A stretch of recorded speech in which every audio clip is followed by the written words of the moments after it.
Hola alumnos de Técnicas Psicométricas Cátedra 2, Facultad de Psicología UBA. Este es el video número 5 sobre la batería infantil y proceso de construcción de un instrumento psicométrico. Vamos a referirnos ahora al test del dibujo de la figura humana, en su versión Goodenough-Harris y las modificaciones que luego le introdujo Kopitz. El test del dibujo de la figura humana, conocido por sus siglas DFH, en realidad fue diseñado primeramente por Macover, una autora que lo destinó a adultos con el objetivo de evaluar psicopatologías. En el año 1926, Florence Goodenough retoma la idea del dibujo de la figura humana, pero no ya para detectar psicopatologías en él, sino como un indicador de la maduración conceptual o intelectual del niño, homologando en ese caso los términos intelectual o conceptual. Luego vamos a ver la diferencia o no diferencia. Esto fue en el año 1926. En el año 1963, Harris retoma los estudios de Goodenough y le hace algunos agregados, modificaciones y nuevos estudios psicométricos al instrumento y le hace una nueva adaptación, también para ser usado como herramienta para evaluar la maduración conceptual en niños. Y finalmente, Kopitz continúa estos estudios haciendo una técnica bastante similar, con consignas ligeramente diferentes, otro listado de indicadores, pero nosotros vamos a tomar de Kopitz el aporte de los indicadores de disfunción neurológica y los indicadores emocionales, que, como vimos en el video anterior, de alguna manera serían información complementaria a la que vamos a obtener con el test de Bender y con el SNN más los hitos evolutivos de la herramienta de entrevista dirigida. Es decir, que vamos a tomar la versión Goodenough-Harris para el aspecto de maduración conceptual y las modificaciones de Kopitz para los aspectos de disfunción neurológica e indicadores emocionales. Ya hemos adelantado algunos de los vectores de información que nos da este test. Y también podemos agregar que si bien tiene bastante antigüedad, tenemos nuevos baremos y estudios realizados por nuestra cátedra de publicación reciente que están a su disposición para consultar en la bibliografía. También podemos agregar que el dibujo de la figura humana, además de tener versiones proyectivas como era la de Macover, que buscaba psicopatologías, dio origen a otra serie de test proyectivos ya no psicométricos, como por ejemplo el dibujo del HTP, casa, árbol, persona, ¿sí? House, Tree, Person, casa, árbol, persona en inglés, como por ejemplo la familia, el dibujo de la familia cinética, el test de la familia cinética real y prospectiva, y así sucesivamente diferentes tests donde la figura humana formó parte. Pero todas ellas son versiones proyectivas y en este caso estamos trabajando con una versión que mide principalmente una variable evolutiva como es la maduración conceptual. Muy bien, vamos a ver de qué se trata. En primer lugar, ¿por qué se piensa en el dibujo de la figura humana en los niños? Bueno, porque el dibujo de la figura humana es una actividad que los chicos realizan en general de manera espontánea, lúdica, desde que son muy pequeños, desde mucho antes de poder representar una figura humana reconocible como la que podemos ver acá.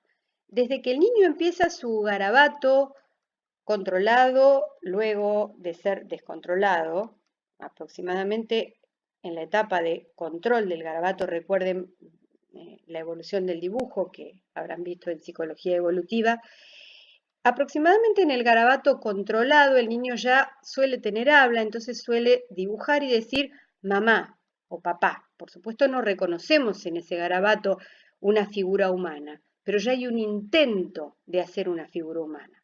La célula bipedestada, que es lo que le sigue evolutivamente, hasta llegar a esta forma, que es una forma bastante más evolucionada, implica que los niños, los seres humanos, cuando somos niños, encontramos un placer kinestésico y además un placer lúdico al dibujar la figura humana, y es una de las primeras actividades espontáneas que surgen en cuanto somos capaces de dibujar, porque nos remite a una tarea que nos es agradable, que nos produce placer y que por lo tanto está descargada de ansiedad. A la vez, la figura humana en sí misma, como ustedes pueden ver, es un concepto ultra complejo, porque es un concepto general en sí mismo, pero a la vez tiene conceptos y subconceptos. Concepto general de figura humana, el concepto de cabeza, tronco, extremidades, y a la vez, por ejemplo, dentro de la cabeza tenemos el cabello, tenemos la cara, dentro de la cara tenemos los ojos, la nariz, la boca, podríamos agregar las orejas. Si tuviéramos un dibujo más evolucionado, podríamos encontrar dentro de los ojos los párpados, las pestañas, por afuera las cejas, las pupilas, la mirada de costado, etcétera, etcétera. Es decir, que es una figura que potencialmente nos permite apreciar la capacidad para la conceptualización cada vez más abstracta. Esto va de acuerdo con lo que la psicología de la inteligencia nos va mostrando, por ejemplo, en los estudios piagetianos, en donde vemos que la capacidad conceptual va pasando de algo absolutamente sensorio-motriz, bien pegado a lo concreto, más allá de que no es el primer estadio el que llamábamos concreto, pero es bien concreto, es bien tangible, chupable, es el niño que chupa el objeto, que toca el objeto, que huele el objeto, hasta las operaciones formales. Entonces definimos madurez conceptual como el grado creciente en que los niños son capaces de formar conceptos, ¿sí? Esos conceptos entonces crecerán en grado de abstracción. Y el dibujo de la figura humana sería una expresión gráfica de esa conceptualización que debiera ser con la edad cada vez más abstracta. En este caso, en lugar de evaluar o de buscar desaciertos o errores, buscamos presencia de determinados indicadores. Es decir, esa figura humana debería ser cada vez más compleja, cada vez más sofisticada, cada vez más parecida al natural, y luego si pasamos la niñez y entramos en la adolescencia o en la pubertad, como estadio anterior, encontramos que esa figura humana pasa a ser incluso abstracta o simbólica y no parecida a los modelos reales, sino que se busca con ello, perdón, se busca con su reproducción gráfica transmitir determinadas ideas adicionales a una representación gráfica, con lo cual ya nos estaría hablando de una madurez conceptual que ha llegado al estadio abstracto, ¿sí? Entonces, cuantos más ítems vamos encontrando, esto lo vemos en la parte de prácticos y lo vemos cuando ustedes acceden a la bibliografía, cuantos más ítems y de mejor calidad, con mayor refinamiento, vamos encontrando en el dibujo de la figura humana, esto quiere decir que la maduración conceptual está aumentando, la capacidad de generar conceptos con abstracción creciente está aumentando. Y esto debería ser correlativo con el aumento de la edad cronológica.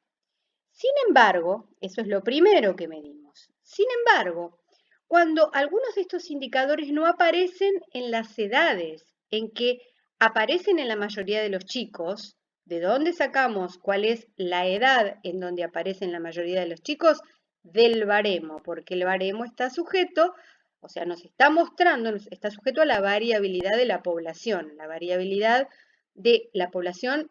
la que el niño pertenece, donde el niño habita y fue socializado. Y entonces, ese baremo nos dice en qué edades aproximadamente esos indicadores aparecen y nos indican cierto grado de maduración conceptual.